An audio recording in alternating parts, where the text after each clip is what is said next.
Juillet 1991. La Havane. C'est le premier voyage de Nelson Mandela hors d'Afrique depuis sa libération. Après 27 années passées en prison, il veut remercier tous ceux qui ont contribué à abolir l'apartheid. Mais pourquoi le symbole de la lutte contre l'oppression commence-t-il par Fidel Castro, qui est considéré en Occident comme un dictateur ?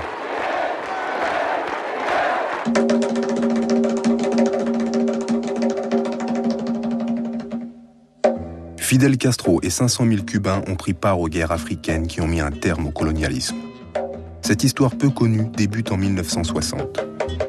Le triomphe de la révolution cubaine, un an plus tôt, a frappé l'imagination des peuples.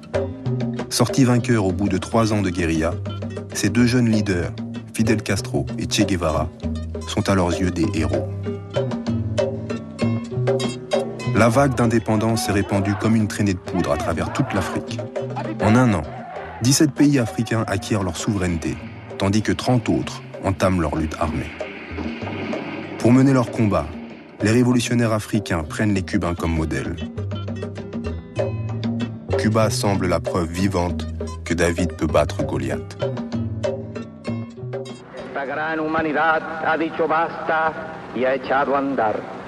Y su marcha de gigantes ya no se detendrá hasta conquistar la verdadera independencia. Quería referirme específicamente al doloroso caso del Congo, único en la historia del mundo moderno, que muestra cómo se puede burlar con la más absoluta impunidad, con el cinismo más insolente, el derecho de los pueblos. Che Guevara est révolté, et son discours signale que Cuba est disposé à agir. Le cas du Congo montre comment l'indépendance des pays africains risque d'être sacrifiée au nom des intérêts stratégiques de la guerre froide.